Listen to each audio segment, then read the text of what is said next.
Banyak yang menganggap COVID adalah natural disaster atau bencana alam. Namun ada yang mengatakan ini by design. Saya termasuk yang mengatakan ini by design karena jauh sebelum hal ini terjadi, terlalu banyak data yang menyatakan bahwa hal ini akan terjadi. Sehingga sesuatu yang bisa diinfokan terlebih dahulu itu adalah by design. Untuk dikatakan by design, maka ada serial panjang membangun narasi sebelum rencana dijalankan. Dalam kaedah propaganda, memang hal ini harus dilakukan. Sungguh, pelajaran propaganda itu pelajaran yang menarik. Untuk kelas kecil, Anda bisa dikatakan pakar propaganda kalau Anda jago di dalam copywriting dalam digital marketing. Karena mulai dari strategi, funneling, seeding, building trust, selling, sampai membangun loyalitas itu dilakukan di dunia marketing dengan secara urutan. Sama halnya di dalam membangun propaganda untuk tujuan politik seperti yang globalis lakukan. Seedingnya jauh-jauh hari, lalu ketika mendekati puncaknya dibangun agitasi atau mengajak, kemudian provokasi yaitu mengajak dan bergerak, di mana tujuan akhir dari propaganda adalah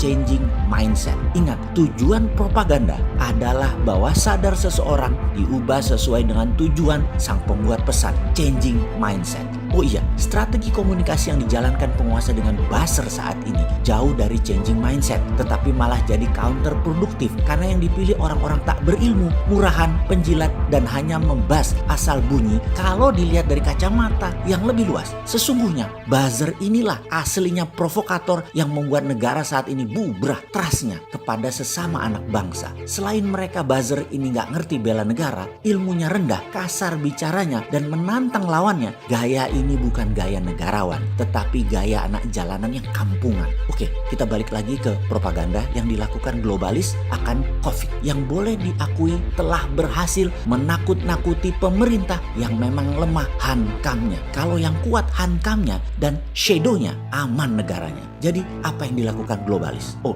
ada yang masih belum percaya ini semua langkah globalis. Kan kita sudah ajari rumus para shadow kalau melihat fenomena. 1.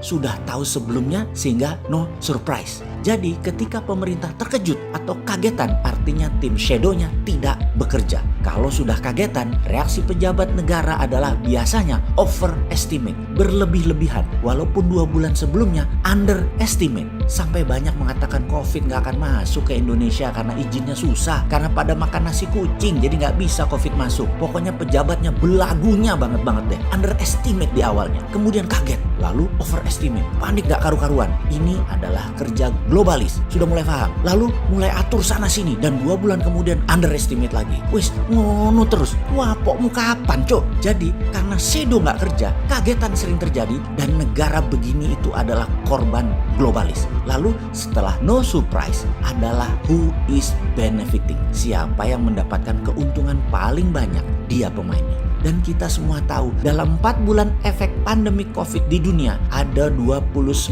bilioner baru di Amerika lahir. Dan total kekayaan para bilioner geng Bilderberg itu naik 584 billion dolar. Sisi seberang, masyarakat dan pemerintah di Amerika, 16 juta penduduk kehilangan asuransi kesehatan dan 46 juta orang korban PHK kehilangan lapangan kerja. Di Eropa, di Asia, semua hampir sama secara persentasinya. Di mana angka 584 billion dolar lebih kaya tersebut adalah sedotan kekayaan seluruh dunia kegiring ke mereka, para globalis. Sudah mulai paham ini mainan globalis? Belum? Atau masih ngeyel kayak bosman ngeyelin ekonomi dan hankamnya Indonesia yang jebol sama asing? Kayaknya masih banyak yang ngeyel bahwa COVID bukan rekayasa globalis. Yowis, rapopo. Yang penting jaga jarak, jaga kesehatan sampai awal 2021 setidaknya. Oke. Oh, masih ada yang tanya ya, apa yang dilakukan globalis? Harus dijawab nggak? Lah, katanya nggak percaya ini by design oleh globalis. Kok sekarang kepo sih?